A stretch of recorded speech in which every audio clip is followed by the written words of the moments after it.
Alrighty, ladies and gentlemen. Well, for me, hopefully, and probably to you, this is like hopefully going to be one of the longest reviews I have on this on my whole channel.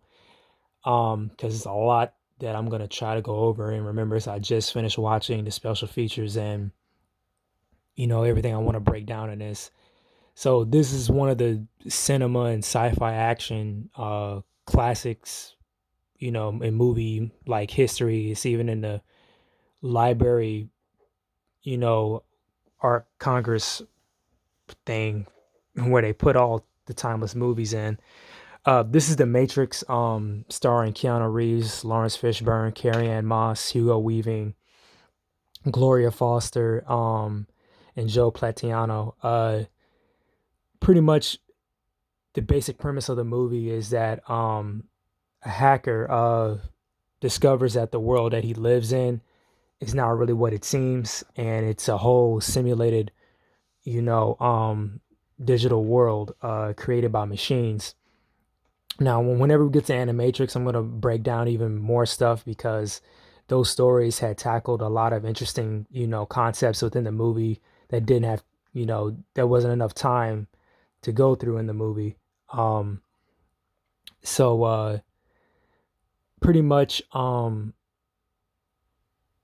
it's pretty much the whole movie itself. He discovers that the world that he lives in is not really what it is, and more on the whole concept of this idea, versus the movie itself, and mainly how it was made. The funny thing is that the nostalgia critic, he stated before, movies like this have been made before with the whole simulated reality. It's just that the Wachowskis had tackled it in a different way.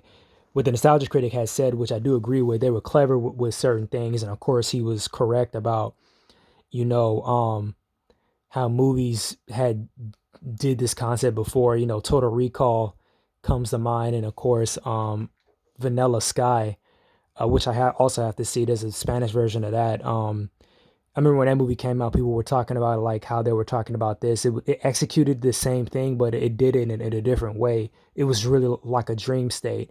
And if you really think about it, it does sound like a simulation in the Matrix, how it kept playing with Tom Cruise's character between the real world and what was dream and reality. But this movie has so many deep philosophical tones. When we get to the sequel, of course, I'm talking about him in both movies, actually all of them. But Cornel West, the black philosophical uh, creating well, I should just say philosophicist. My bad, I'm slurring on my words. But some of his ideas were in this, and the funny thing is that the Wachowskis had later said, because now that they actually came out to being transgender, that this movie was really an allegory for being transgender. I just didn't see it as that, because Cornel West, going back to what he said, you can leave watching any movie, especially this one, with many different perspectives and levels to it.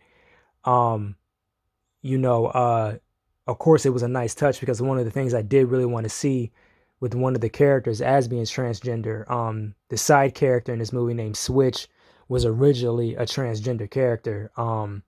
Hence the name why it was called Switch. The funny thing, while creating her character, they switched between it being a male and female back and forth, and I guess that was duality of what the Wachowski siblings were going through.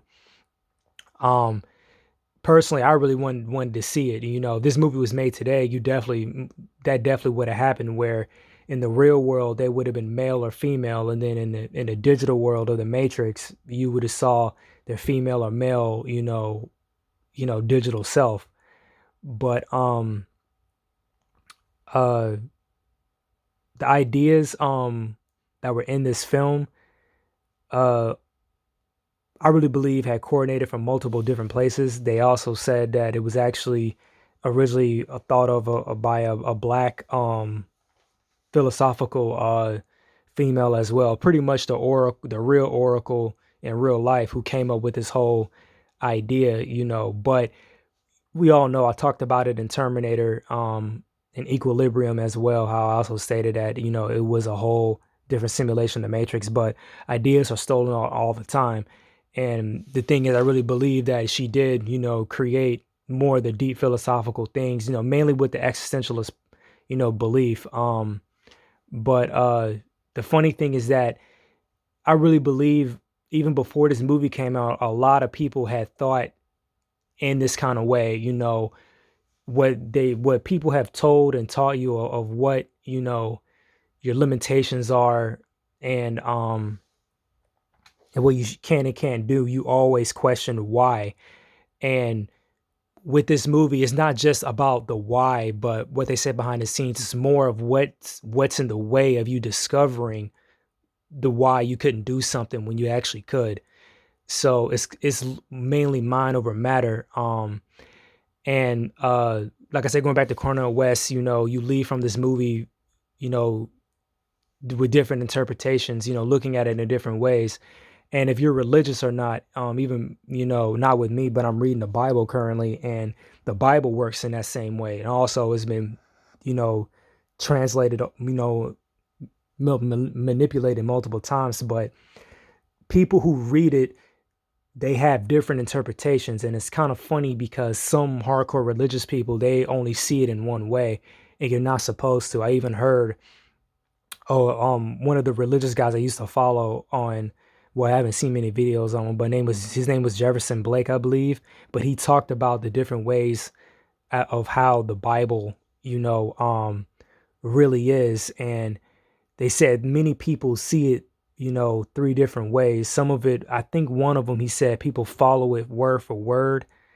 And I can't remember the other two. If you have a chance, try to look him up. If you ever heard of the Bible Project, he's also collaborative a little bit with them, But Jefferson Blake, I haven't seen him in a while on YouTube. He must be dealing with his whole family thing. But when he was talking about some of his stuff, it went back to the whole Matrix parable, of how you see the world in a different way. And the funny thing is that I remember a psychiatrist had said that technically we were all geniuses at the age of 2.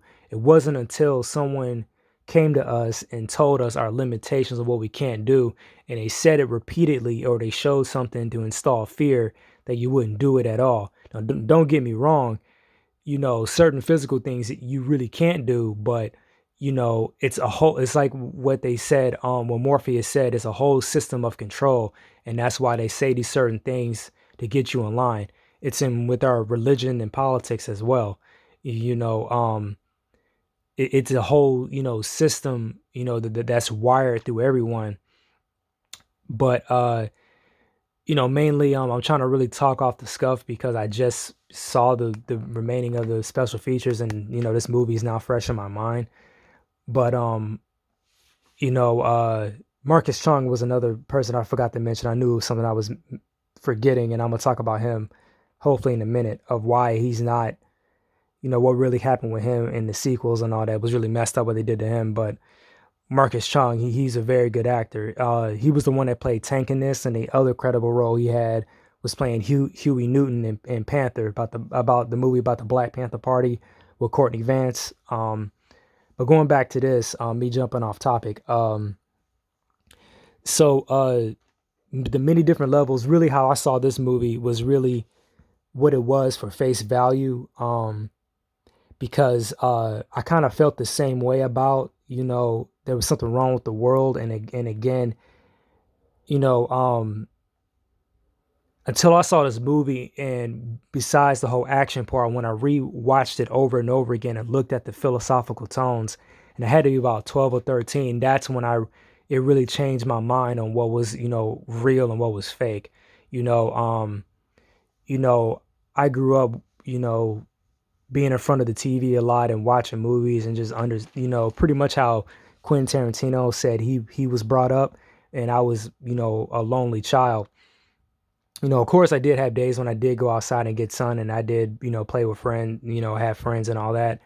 But most of the time, I came up with my own elaborate stories. My imagination, just went out there, and, in a way that's a simulation of an escape, if you really think about it.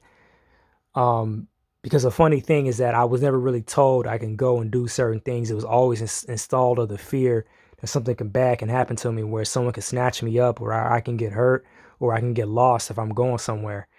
And even now, my mind is still a little bit wired like a little bit like a kid. I still want to know more and more and more. You know, um, like I was really happy and kind of mad at the same time when I, went out of the country. The only reason why I was mad because it was at the wrong time. Was a con I wanted to go to, but I was really grateful. I actually left and I went to another country, and now I definitely right after that, I definitely wanted to go to more places. This time and money, and something tell me money is really not going to be a problem. It's more of time because with this whole Corona thing. But uh, the other thing I liked about this film, it was this and Jurassic Park that really, really appreciate filmmaking. And I remember my cousin, even though it was understandable because he was ignorant at the fact, he hated looking at the how movies were made because it to him it destroyed the illusion of what he was watching. And to me, that sounded a little bit weak minded because it's a movie, it's already fake. It sounds like to me he was a blue pill. But the funny thing, I remember I was listening to Tyrone Magnus, and I remember him saying that he didn't like that either. But in my constructive criticism, to me that's kind of dumb. You're an actor. You're trying to be. He stated he was trying to be an actor or be a voiceover actor and all that, but you don't want to see how movies are made.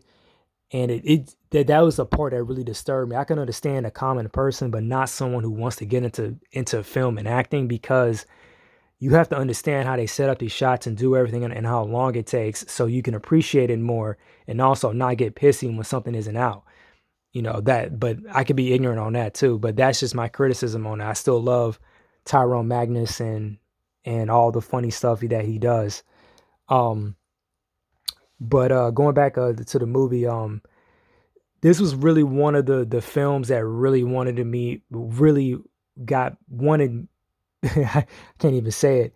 That really wanted me to be a movie director. I know Jurassic Park 3 was, but this one had really elevated, because I'm looking at all the whole components from the story, the visual effects, how stuff is shot. Even when I do my comic book stuff, I take into note what, the Wachowskis had did at shooting things at multiple angles, and then looking at it saying, this is interesting, and the good thing with this, like I said, the comic book story I'm doing now, it's even intertwined with the narrative itself. A scene that you may see, it may be the same one extended, but from a different shot, a different angle. Um, I was really glad that this movie was made, despite of how the whole legal part of what they did. I'm really, peeved that they didn't give that lady credit. I do give credit to the Wachowskis though at how they visually saw the movie, give them that credit. But going to Marcus Chong, the shitty thing about that brother right there, he got blacklisted, and this movie was the reason why. I think he's making a documentary. I don't know if it's out yet. Hold on, I need to get a sip.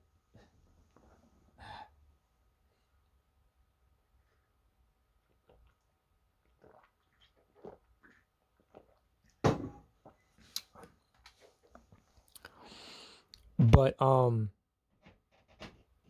was I about to say? But yeah, Marcus Chong, I think he asked for more money to do the sequel. I think he asked the same what Keanu was gonna get. And the messed up part with the sequels, Keanu, he gave away some of his earnings to the visual effects department. So to me, it was a little bit messed up. And they even had a clip where it's an old video where he went into the Warner Brothers office or something like that, and they went in there to talk to him, and that's why he was killed off screen. It's messed up. Some people put the politics into it, saying again, because Joel Silver is Jewish, and I really don't want to go there, because I'm not one of those right wingers. I'm not going to say the Jews run Hollywood, but they have a very heavy staple thumb in it. So that I will say, I'm not going to that deny that at all. But you know, going back to the movie, speaking of Judaism, there's Christianity and Hindu and many other different, religious philosophical, uh, you know, imagery and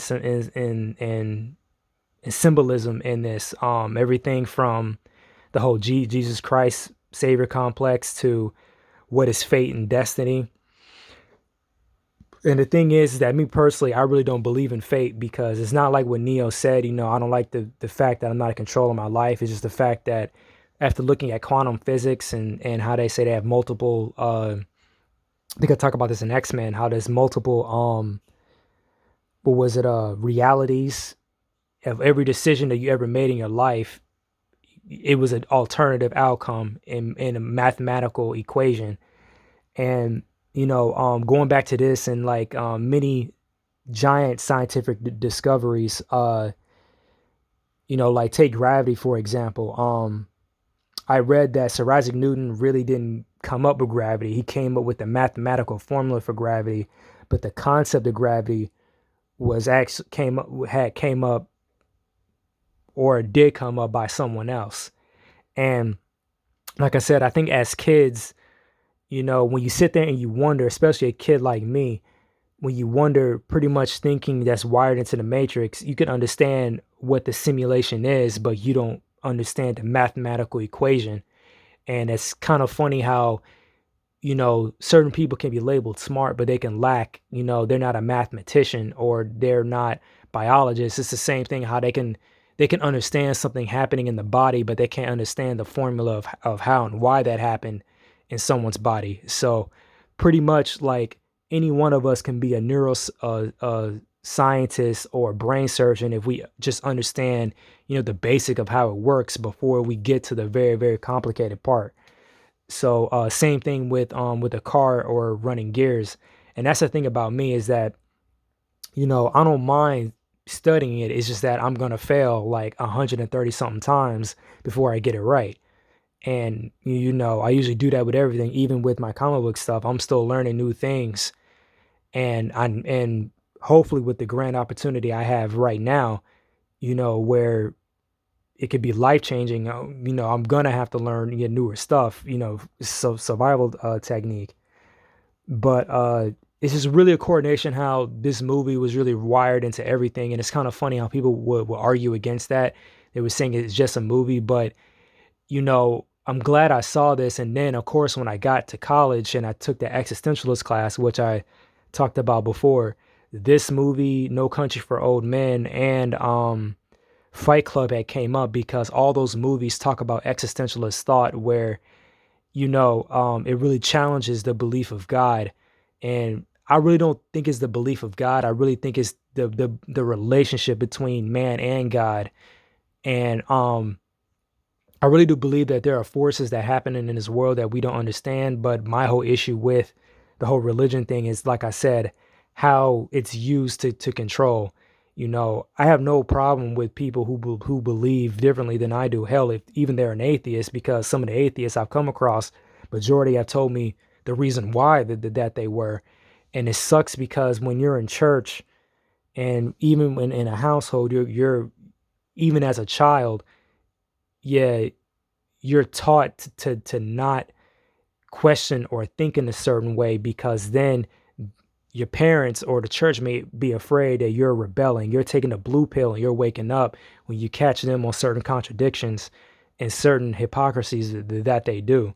And it's kind of one of the reasons why I'm not in church today, mainly because of that class. It really had me thinking, of a lot of things and how this world is so wired that some people say it's a good thing, but I'm like, is it a good thing for whom, for what certain set of people? So, it's kind of like what Morpheus said in the movie, these people are so dependent on the system that they will fight to protect it. And we have a lot of people doing that right now. A couple weeks ago from the recording of this video, we had that bullshit happen at the Capitol, And then, ironically, as I stated, I think when I was doing my Dark Knight review around that same time, that's when the chaos was happening over the whole George Floyd thing. Certain people, in a way, they're still fighting for a new kind of a system that they want to fight and protect. And again, it's not really good or bad. It's just that it is a system, and it goes back to many, again, a multitude of different things. Like what one of my ministers said, we're all a slave, to something. And even in the Matrix Reloaded, Agent Smith, he says that, you know, um, I'm trying to remember what the line he had said. I think he said it was purpose. We're all a slave to it. Because without purpose, neither of us, no one would exist. It's purpose that created us. It's purpose that pulls us, that binds us, that drives us. And it's funny because when despite of how the sequels really are, they still hit some good philosophical points. And again, I'm going to talk about those as well, because each movie has a different transition. One's about birth, the other one's about life, the other one is about death. And you see those philosophical, existentialist, and agnostic beliefs and all that. But I'm getting a little bit hyped up and on the tension, and to be honest, I kind of ran out of things to say, and I was right, 21 minutes. So again, that comment box, and I hope and pray like we can get a nice discussion on this.